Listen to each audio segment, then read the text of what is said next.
ஓம் நமச்சிவாய போற்றி. வணக்கம். இந்த பதிவில் ரிஷபராசியை பற்றி பேச வந்துள்ளேன். ரிஷபராசியினோட வீடு 2ஆம் வீடுங்கிறதுனால அதனுடைய உருவம் காளை. இவர்கள் காளை எப்படியெல்லாம் பிறரை சுமைக்கின்றதோ அதே போலதான் இந்த ரிஷபராசிக்காரர்களும் ஓடி ஓடி உழைப்பாங்க. அனைவரிடமும் சகஜமாக பழங்குவாங்க. குடும்ப பொறுப்பு இவங்களுக்கு அதிகமாக இருக்குங்க. சுயமாக தனித்து எதுவுமே இயங்க மாட்டாங்க. எனவே இவங்களுக்கு பிறரோட துணையும் நல்ல காரிய தரிசியோ அவசியம் தேவைங்க.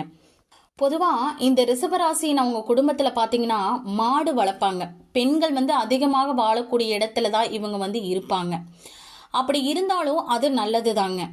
இந்த ரிஷபராசிக்காரங்கள் பெண்கள் அதிகமாக வரக்கூடிய பேன்சி ஸ்டோரு, துணிக்கடை, ஹாஸ்டலு இந்த மாதிரி பகுதிகளில் தான் வீடு அமைங்க. வீட்லேயும் வசிப்பாங்க.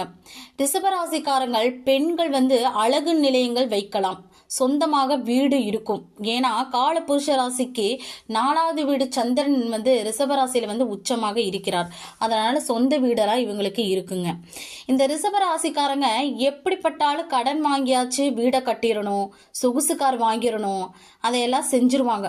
செஞ்சுட்டு கடன் அடையிலேயே அப்படிங்கிறது புலம்புவாங்க. ஏன் அடையில அப்படின்னு புலம்புவாங்க. இவங்க கடன் ராசிக்காரங்க அப்படின்னு கூட சொல்லலாங்க.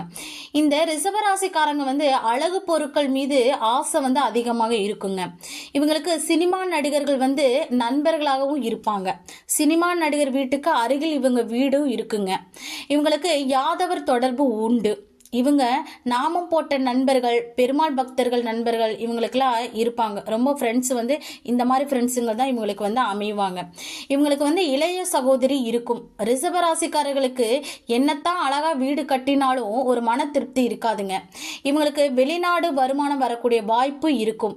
மனைவியால சுகமும் இருக்கும். இந்த ரிஷபராசிக்காரங்கள் ரோகிணி நட்சத்திரத்துல இருக்கிறதுனால வேடதாரி இவர்கள் ஈஸியாக மற்றவங்களை கவர்ச்சியாக நடந்து கொள்வாங்க. நட்பாகவும் வச்சிருப்பாங்க. ரோகிணி நட்சத்திரம் என்பது தாயிடம் வளர்ப்பது. அதாவது நான் பெரியம்மா வீட்டுல படிச்சேன், நான் சித்தி வீட்டுல படிச்சேன் ஒரு இயற்கையாய் மாற்றான் தாயிடம் வளர்வது தான் இந்த அமைப்பு இந்த ரோகிணி நட்சத்திரக்காரங்களுக்கு இருக்குங்க. இந்த ரோகிணி நட்சத்திரம் பிறந்தவங்களுக்கு அவங்க வீட்டில் காதல் திருமணம் நடக்கும்.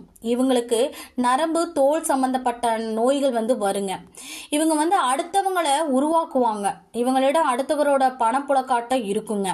ரோகிணி நட்சத்திரம் பிறந்தவங்களுக்கு இயற்கையாகவே இவங்களுக்கு ஜோதிடங்கிற கலை தானாக வருங்க. புத்திர தோஷம் உள்ள நட்சத்திரமாக இருக்கும். அதாவது புத்திர தோஷம் உள்ள நட்சத்திரம் அப்படின்னா மிருகசீரிஷம். அதாவது அந்த சந்திரமுகி படத்துல பாத்தீங்கன்னா ரஜினிகாந்த் வடிவேலு நடிச்சிருப்பாங்க. அதுல வடிவேலுக்கு மிருகசீரிஷ நட்சத்திரம் அப்படிங்கிற ஒரு கேரக்டர் கொடுத்திருப்பாங்க. அந்த கேரக்டர் வடிவேலுக்கு குழந்தை இல்லாம காட்டியிருப்பாங்க. ஏன்னா மிருகசீரிஷ நட்சத்திரங்கிறது ஒரு புத்திர தோஷம் உள்ள நட்சத்திரம். அதனாலதான் அந்த மாதிரி கேரக்டர் காமிச்சிருப்பாங்க. அதுவே அவங்களுக்கு குழந்தை பிறந்தா கூட இன்னொரு குழந்தை பிறப்பதற்கு இடைவெளி இருக்குங்க. இந்த ரிஷபராசிக்காரங்க வழக்கில் வெற்றி பெறுவாங்க. வெற்றி பெறக்கூடிய தன்மையும் உண்டுங்க. ரிஷபராசிக்காரங்க கடன் வாங்காம தன் குடும்ப சூழ்நிலை வாழ முடியாதுங்க. கட்டாயத்துல தான் அவங்க இருப்பாங்க. அவங்க கடன் வாங்காம இருக்கவும் முடியாதுங்க. இவங்க உத்தியோகத்திற்கு செல்வது சிறப்பு. ரிஷபராசிக்காரங்க மென்மையாக பேசக்கூடியவங்க. பேச்சு சிரிப்புத்தன்மையுடன் எப்போதுமே காணப்படுவாங்க. ரிஷபராசிக்காரங்க பொருட்களை சேமிப்பதில் ஆர்வம் கொண்டவர்களாக இருப்பாங்க. கர்ம காரியங்களை பொறுப்புடன் செய்யக்கூடியவங்க தான் இவங்க. அப்புறம் வீடு வாங்கணும், கார் வாங்கணும், பார்க்குற பொருள் எல்லாத்தையும் வாங்கணும்னு நினைப்பாங்க. அதுலேயும் கொஞ்சம் கர்வம் இருக்குங்க இந்த ரிஷபராசிக்காரங்களுக்கு. காலசக்கரத்துக்கு ரிஷபராசி முகப்பதியை குறிக்கிறதுனால இந்த ராசி கட்டத்தில் பிரச்சனைக்குரிய கிரகம் நிற்கும் போது முகப்பகுதிகளில் பிரச்சனை ஏற்படுறதுக்கு வாய்ப்பு இருக்குதுங்க. குறிப்பாக இந்த ரிஷபராசிக்காரங்க சுலோத்தமம் சம்பந்தப்பட்ட ராசிங்கனால சைலி, சைனஸ் போன்ற நோய்கள்லாம் வருங்க. இவங்களுக்கு சுக்கரன் அதிபதியாக இருக்கிறதுனால பெண்களினோட நட்பு அதிகமாக இருக்கும். கலைகளில் ஆர்வம் மிகுந்தவர்களாக இருப்பாங்க. இவங்களோட செயல்பாடுகள் குடியிருக்க வீடு, படுக்கை அறை அனைத்துமே கலை சம்பந்தப்பட்ட ஈடுபாட்டுடன் தான் இருப்பாங்க. இவங்களுக்கு அந்நிய தேச சஞ்சாரமோ பிறப்படத்தை விட்டு வெளி இடத்துல வாழ வேண்டிய சூழ்நிலை ஏற்படுங்க. இந்த ராசிக்காரங்க மனைவியினோட கையை ஓங்கி இருக்குங்க. இவங்களோட தொழில் கூட்டு தொழில் சிறப்பாக அமையுங்க. இவங்களுக்கு பருத்த உடலும் கம்பீரமான தோற்றமும் தான் இருக்கும். உணவை எப்பயுமே ருசித்து தான் சாப்பிடுவாங்க. ஆடைகளை விரும்பி அணிவாங்க. தாய்ப்பாசம் அதிகமாக இருக்குங்க. அனைத்து சுகத்தையும் அடைய வேண்டும் அப்படிங்கிற எண்ணமும் இருக்கும். அனைவரிடம் வேடிக்கையாக பேசுவாங்க. இவங்களுக்கு ஒரு மந்தமான குணம் வந்து இருந்துக்கிட்டே இருக்குங்க. இவங்களுக்கு கல்வின்னு அப்படி பார்த்தீங்கன்னா கல்வி, கணிதம், சாஸ்திரங்கள் ஓரளவு கற்று தெரிந்தவர்களாக இருப்பாங்க. இவர்களுக்கு தெய்வீக வழிபாட்டுடன் பக்தியும் சிரத்தையுடன் தான் இருப்பாங்க. ஆடை, ஆபரணங்கள், நகைகள், செல்வம் ஆகியவற்றை பெற்றிருக்கிறவங்களா இருப்பாங்க. இவங்களுக்கு மனைவியிடமும் குழந்தையிடமும் பிரியமாக பேசுற பழகுற குணம் வந்து இவங்களுக்கு இருக்குங்க. இவங்க வந்து தாராள குணத்துடன் செலவு செய்யாமல் பிறனை செய்ய சொல்லி அதன் மூல பலன்களை பெறுவது தான் இந்த ரிஷபராசிக்காரங்க. இவங்க தலைமை பதவி வகிப்பவர்களாக இருப்பாங்க. நிலையான காரியங்களை செய்ய விரும்புவாங்க. உத்தியோகத்தை விட வியாபாரத்தையும் சுய தொழில தான் இவங்க விரும்புவாங்க. உள்ளூரிலேயே வசிக்க விரும்பணும்னு ஆசைப்படுவாங்க. இவங்க பிறரோட ஆலோசனை கேட்பாங்க. ஆனா அதை கேட்டுட்டு தனக்கு என்ன தோணுதோ அதை மட்டும்தான் செய்யறவங்க இவங்க. இவங்க வந்து தன்னோட முடிவுகளை எந்த சூழ்நிலையும் யாருக்காகவும் மாற்றிக்கொள்ள மாட்டாங்க. இவங்க வந்து பூர்வீக சொத்துக்கள் உடையவர்களாக இருப்பாங்க. எதிர்கால சந்ததிக்காக நிறைய விட்டு செல்பவர்கள் தான் இந்த ரிஷபராசிக்காரங்க. இவர்களுக்கு தலைமை பண்பு, நிர்வாகத்திறன், சகிப்புத்தன்மை, பொது நலம் ஆகியவையெல்லாம் இருக்குங்க. எளிதில் சந்திக்க முடியாத நபராகவும் இருப்பாங்க. இவர்கள் மற்றவர்களுக்கு ஆலோசனை சொல்லக்கூடிய நிலையிலும் இருப்பாங்க. இவங்க வந்து தனக்குன்னு ஒரு பாதையை அமைச்சுக்கிட்டு அதுல இருந்து விலகாமலும் இருப்பாங்க. விடாமுயற்சி வந்து அதிகமாக இருக்குங்க. இவங்களுக்கு தோல்வி, பயம் அப்படின்னா என்னன்னே இவங்களுக்கு தெரியாதுங்க. நிறைய எதிரிகளை வந்து வச்சிருப்பாங்க. அரசியலில் ஈடுபடினா கூட எதிர்ப்புகள் வந்து அதிகமாக இருக்குங்க. இவங்களுக்கு அடிப்படை தேவைகள் வந்து சிரமம் இல்லாமல் பெற்றுக்குவாங்க. இவரை நம்பி பல பேரும் இருப்பாங்க. நிரந்தரமான முடிவை தான் இவங்க வந்து எடுப்பாங்க. இவங்க வந்து பொறுமையானவர்கள், நிதானமானவர்கள், சகிப்புத்தன்மை, கடின உழைப்பு மற்றும் எல்லா உயிரிடத்த அன்பு செலுத்துறவங்களா தான் இருப்பாங்க இந்த ரிஷபராசிக்காரங்க.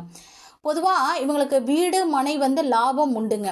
விவசாயத்தில் ஆர்வமாக இருப்பாங்க. உணவு உண்பதிலே ஆர்வமாக இருப்பாங்க. இவர்களுக்கு எதையுமே ஆழமாக சிந்திக்கக்கூடிய பழக்கம் வந்து இருக்கும். அதனால தான் சரியான நேரத்தில் முடிவுகளை எடுக்க மாட்டாங்க. லேட்டாக தான் முடிவுகளை எடுப்பாங்க. ஆனால் அதற்கான விளைவுகளை வந்து சந்திப்பாங்க. பொதுவாக ஆரோக்கியமாக தான் இவங்க வந்து இருப்பாங்க. இவங்களுக்கு தொழிலை வந்து பார்த்தீங்கன்னா விவசாயம், ரியல் எஸ்டேட்டு, அரசுத்துறை, சுயதொழில், மருத்துவம், நீதி, தணிக்கை போன்ற துறைகளில் வந்து ஈடுபடுபவர்களாக இருப்பாங்க. இவங்க வந்து தாய் பிள்ளை ஆனாலும் வாயு வயிறு வேறு அப்படிங்கிற கோட்பாட்டில் நம்பிக்கை உடையவர்களாக தான் இருப்பாங்க. எந்த செயலையுமே தன்னை முன்னிலைப்படுத்தி கொள்ள முயற்சிப்பாங்க. தன் காரியத்தில் கண்ணா இருந்து தனக்கு உண்டான வேலையை வந்து முடிச்சு கொள்வாங்க தான் இந்த ரிஷபராசிக்காரங்க. இவங்களுக்கு சுயநலம் கொஞ்சம் இருக்குங்க. அதே போல் பாரம்பரிய கலாச்சார பண்பாட்டு முறையை பின்பற்றுறதுல கொஞ்சம் தயங்குவாங்க. இவங்களுக்கு ரொம்ப ஒரு ஆழமான பக்தி வந்து இருக்காது. ஒரு ஆனந்தமான வாழ்வை தான் எதிர்பார்ப்பாங்க. தன் வேலையை முடிப்பதற்காக குறுக்கு வழியை கூட இவங்க வந்து பயன்படுத்துவாங்க. பாவ புண்ணியங்களில் வந்து நம்பிக்கை கொஞ்சம் குறைவாக தான் இருக்கும். இவங்க வந்து பணத்தை வச்சு பணத்தை பெருக்கிற வித்தை அறிந்தவர்களாக தான் இருப்பாங்க. சேமிப்பு குணத்தோட கஞ்சத்தனமும் இவங்களுக்கு கொஞ்சம் இருக்குங்க. இவங்களுக்கு பயனில்லாத சொல்லு மற்றும் செயல் இவரிடமிருந்து வெளிப்படாது. ஓய்வு எடுக்க விரும்பவே மாட்டாங்க. இவங்களுக்கு உடனடியாக பயந்த செயல்களை மட்டும்தான் இவங்க வந்து செய்வாங்க. எங்கே போனாலும் தனக்கு சௌரியமான வசதிகளை உருவாக்கிக்குவாங்க. எதிலுமே சமரசம் செய்து கொள்ள மாட்டாங்க.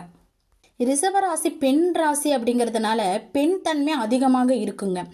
ஆண்களாக இருந்தால் கூட பெண்களுடைய சில குண நலன்கள், பண்புகளும் தானாகவே அவங்களுக்கு வந்து இருக்குங்க.